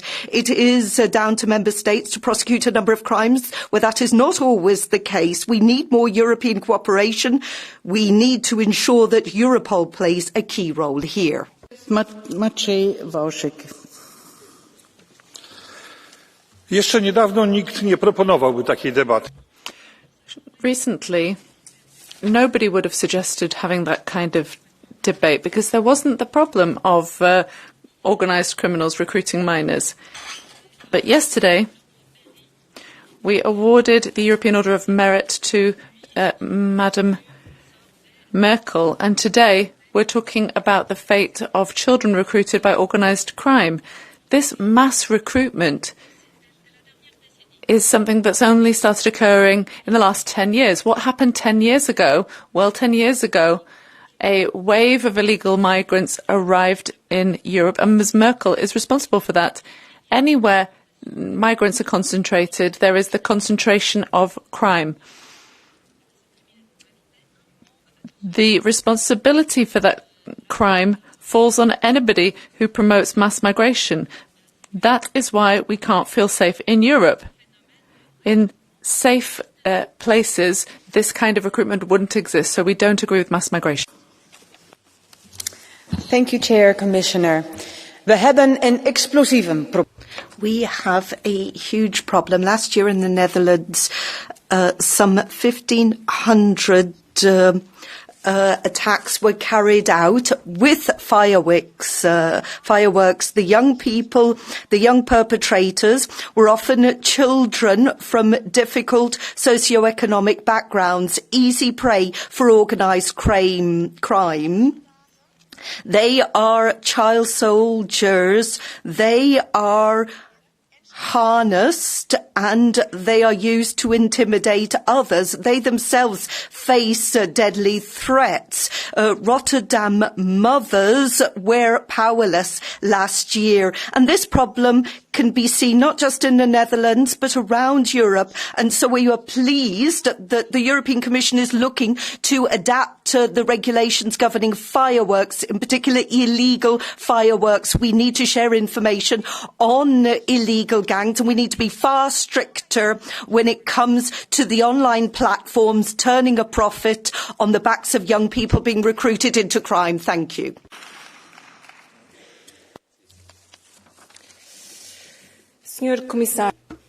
Commissioner, over the last few months in Europe, young people were held on suspicion of terrorist acts.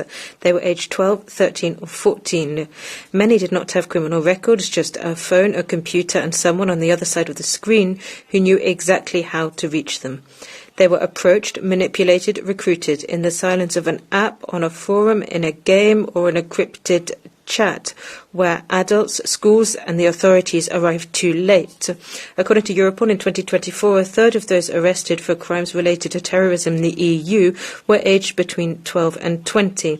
The vast majority of these young suspects were already connected to jihadist terrorism, and jihadism continues to be one of the main threats to European security. It has lost territory, but it has not lost its ability to recruit. It has lost ground, but it has gained screens. It has lost the so-called caliphate, but has adapted to the online world, where it can find isolated, vulnerable young people who are looking for a sense of identity, of belonging or of acknowledgement. We are faced with a new type of violence, scattered violence, faceless, with no clear ideological front, a mix of extremism, hate, racism, anti-Semitism. We need legal instruments to identify these signs of radicalisation and the exposure of young people to violent communities. Police and legal cooperation has to be increased. Terrorist content or incitement to violence has to be flagged up, removed quickly and kept as evidence. When a child is recruited by these criminal networks, before they're able to be protected by the state, something has failed them. In this case, it is politics which has failed. Alexander Nikolic.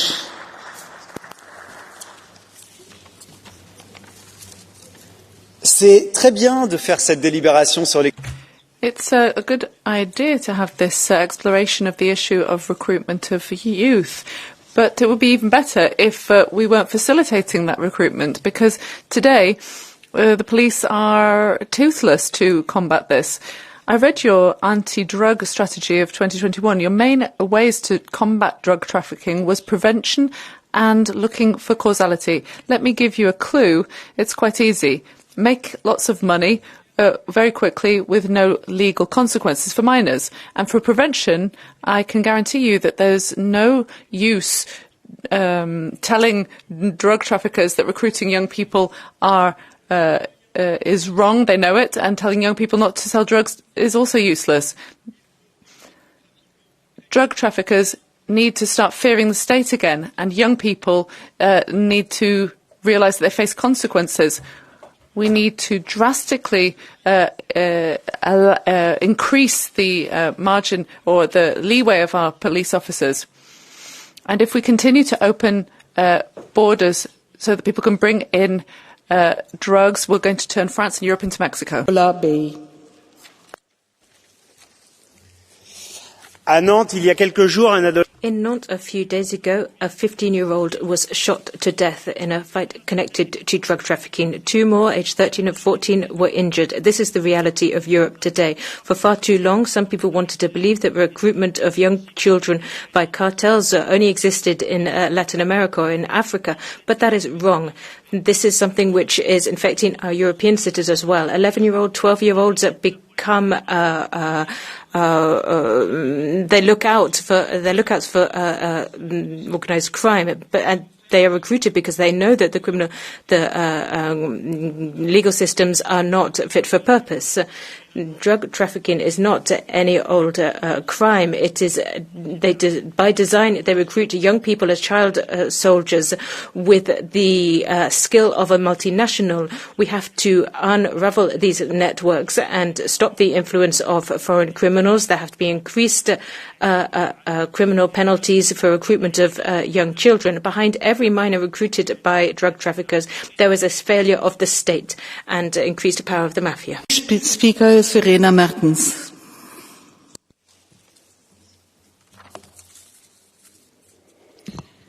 Frau Präsident. President, honourable members, while we debate this matter, criminal networks are sending messages to children, not randomly. This is a targeted professional operation. They lure children in with the promise of easy money, status, a sense of belonging, turn them into drug mules, lookouts, or even contract killers. Recruitment by organised criminals often doesn't begin nowadays on the street, but rather via smartphones. We see that all around Europe, in Sweden, Belgium, and Germany. I'm a former police officer, and let me tell you that anyone who places a weapon in the hands of a child is destroying their future and endangering the safety of all. We therefore need to ensure greater resources made available to investigative authorities to examine the digital world. That is the only way to track down these perpetrators in the digital arena. We need swift pooling of information in Europe. We need to turn Europol into a data hub at European level, a centre for coordination and cooperation. Our security authorities cannot fight against digital cartels using analogue resources. Europe can never allow its children to be turned into the foot soldiers of criminal networks. Next speaker is Joachim Stanisław Brudziński. Bardzo dziękuję. Pani Przewodnicząca, Szanowni Państwo. Thank you very much indeed, Madam President. Ladies and gentlemen, Children are not recruited overnight by a criminal network. It begins with a lack of authority, an identity crisis, a feeling that they don't belong. The family is the first level of protection. Sometimes it's schools, local authorities, social or religious organizations. Children who have a feeling that they belong, that they are supported, are immune to a large extent to recruitment. And children are used and abused by gangs because they're easier to manipulate. They get shorter sentences if they are caught. We have already said that this recruitment takes place online more than anywhere else. And criminal networks use young people's language to do this. As the previous speaker said, we need to ensure full cooperation between the police societies to fight against those who are here as a result of Angela Merkel. Frau Präsidentin, Monsieur le President, Commissioner, organised crime now recruits at digital speed. A 14-year-old teenager receives a message via Instagram, promise of easy money, few risk-free deliveries. That is how children are first recruited by criminals nowadays, not on our streets but via screens. The methods have changed. They're swifter, more scattered, often invisible. Social networks, encrypted messages, through online games. These are the spaces that our children frequent daily, and they've become a hunting ground for organised crime. We are facing a digitalised form of crime, a gig economy, cross-border coordination, fragmented tasks, recruitment at a sweeping scale, crime as a service.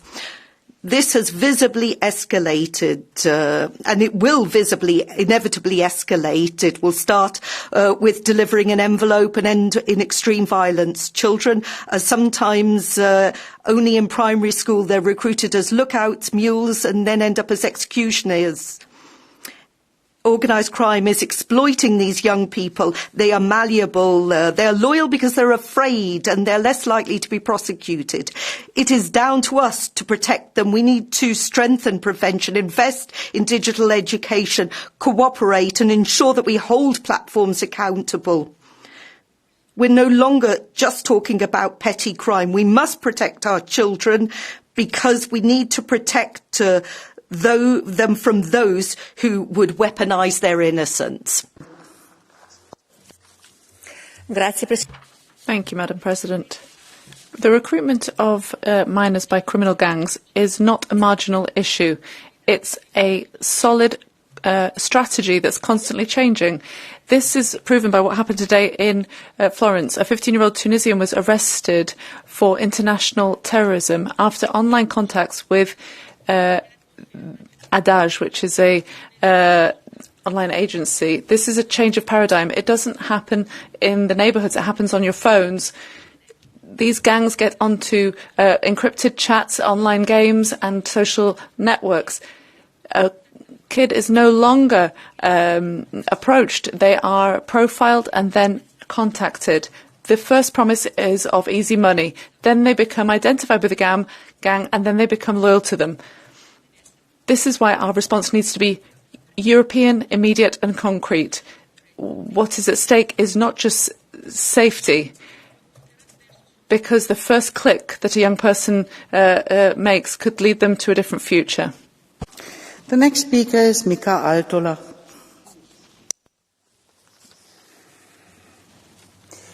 Arvoisa puheenjohtaja, Madam President, Commissioner,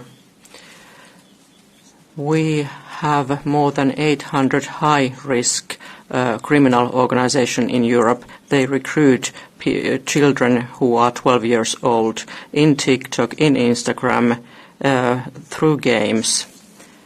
Where our children are, they promise money, status, friendship.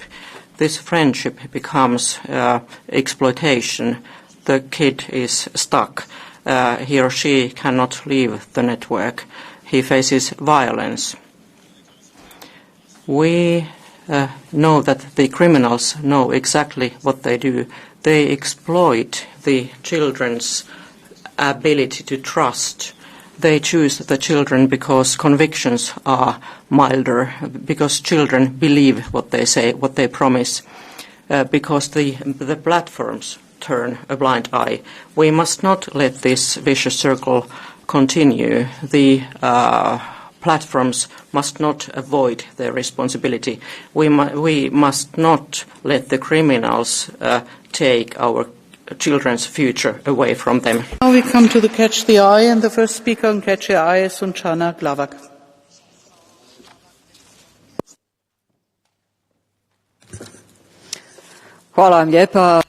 Thank you very much, Madam President, Commissioner, colleagues. Criminal networks use the vulnerability of young people, poverty, economical status, exclusivity, the need to belong. Our children at the age of 12 or younger become victims of sexual exploitation, trafficking in human beings, drug trafficking, violence, and nobody is protected. This type of recruitment does not happen on the street anymore. It's on TikTok, Instagram, Snapchat, video games, encrypted apps. And when talking about easy money, they usually use harmless words like snowflakes, that means cocaine, or trees, that's marijuana, and so on. And they use other techniques used by influencers on social media. They use their language. And this is why, dear colleagues, this is not a topic to be politicized. We really need to work together on this topic and act. Next speaker is Romana Jerkovic. Hvala. Thank you very much. Every child that ends up in the hands of organized crime represents a failure of our society. And as many of you have said so far, today they are targeted, they are recruited because they're vulnerable. They can be manipulated because criminals know that they are not covered by the police, and they're not recruited on our streets. That's true. Children are no longer safe anywhere. They are being targeted, and they are used to distribute drugs, to commit frauds, violence, trafficking, and some of them are barely 12 or 13 years old. That's why we need to have stronger cooperation between police, schools, and social services. We need strict rules for online platforms and higher liability of technological companies, but we also need to invest in education, mental health, sports, and opportunities for young people. Christian Terhes. Thank you. Dear Commissioner, it appears from your statement that because some recruitment of children by organized crime happens online, the European Commission now sees this as an opportunity to expand mass surveillance and political control over the Internet. The causes of this tragedy are far deeper. Many vulnerable children seek in gangs the identity, protection and respect they could not find in their broken families, often growing up without a father or a mother. Schools increasingly replacing education with ideological indoctrination or hypersexualization are leaving children emotionally vulnerable and easier to be manipulated by predators and criminal networks. Entire neighborhoods have been lawless because authorities fail to enforce the law. And when churches are emptied or closed, society loses one of its strongest moral anchors. Faith, family and community once gave young people meaning, discipline and hope. Without them, many children are left spiritually, emotionally and socially abandoned. Europe does not need mass censorship or constant surveillance. It needs strong families, strong borders, strong faith, and strong law enforcement. Thank you. Thank you. The next speaker and the last speaker under Catch the Eye is Lukas Sieper. Dear people of Europe, I'm very thankful for colleagues like Ms. Mertens who took a constructive approach on that because it allows me to challenge my anger and make some points clear. If you really think that the criminalization of children has anything to do with the fact where these children or the perpetrators come from, then you are mentally incapable of thinking above the borders of this union. Because we see the same phenomenon all around the world. In Mexico, it's Mexican gangs that do the same to Mexican children. In Thailand, it's Thai gangs that do the same to Thailand children. It has nothing to do with nationality. And what's even more shameful is then when some people here claim that we not just need to deport the children for them not to commit the crimes. One colleague said they commit prostitution here and we should deport them. So is a child prostitute in Africa better than a child prostitute here? And if the answer for you is yes, then you are nothing more than a racist. This is about protecting the children and nothing more. And anyone else who says anything else is a shame to this Parliament, a shame to this Union, and we need to fight that every day. Thank you very much. I pass the floor to our Commissioner, Michael McGrath. Please, the floor is yours. Thank you very much, Madam President, and thanks to all of the honourable members who made a contribution to this debate this evening, and to hear the diversity of contributions from all over the European Union reveals that many of you feel very strongly about this issue and clearly have direct knowledge and experience of its widespread nature. The recruitment of children by organised crime, as we know, presents multiple challenges. We know it harms vulnerable children, it strengthens criminal organisations, and it leads to more victims of crime. And this is why we must keep working together, including here at EU level. And in everything we do, children's fundamental rights to be protected and to develop in life are central. Their best interests must guide every action that we take. Children, we know, are particularly vulnerable to exploitation and recruitment for criminal purposes, and they may be victims and perpetrators at the same time. The recruitment of children is a cross-border phenomenon, fuelled by the misuse of new technologies, and many of you have spoken about that this evening. The Commission will continue working with you, also with the Member States, practitioners, EU agencies, online platforms, civil society organisations, children and young people themselves to design and to implement effective responses. The exploitation of children by criminal gangs is completely unacceptable. It is clear that these gangs will readily sacrifice these children to protect themselves, and that is why it is so important that we continue to work together. As you know, next month Commissioner Brunner and I will bring forward a criminal justice package to the Commission for adoption, including a proposed revision of the Eurojust regulation and the Europol regulation. We look forward to engaging with you as co-legislators so that we can work together to strengthen the role of Europol and Eurojust in the fight against all forms of crime. In addition, later this year, the Commission will present new rules on organised crime to target its ringleaders and key actors with updated organised crime offences, sanctions and investigative tools.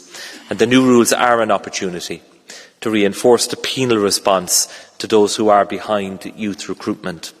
We are currently gathering evidence and will reach out to Member States to support a thorough evaluation and impact assessment supporting the proposal. And as I said earlier, next year the Commission will present an action plan on the protection of children against crime. And much of you highlighted the online dimension of this issue in your contributions this evening, and I reassure you of our full focus, including through the implementation and enforcement of the Digital Services Act. So thank you, colleagues, for your contributions. It's clear you feel very strongly about this issue. So does the European Commission. We look forward to working with you in a spirit of cooperation so that we can better protect children from their recruitment by organised crime, and therefore we can help ensure that such organised crime efforts to exploit children is not successful in the future. Thank you very much. Thank you very much, Commissioner. Die Aussprache ist hiermit geschlossen. Die Abstimmung findet now close this debate, and the vote will be held tomorrow. Next point on the agenda, we have the Commission's statement on financing EU priorities in a sustainable, predictable and resilient way through a new EU-owned resource from the online gambling and betting services sector. I will give the floor straight away to our Commissioner, Piotr Serafin.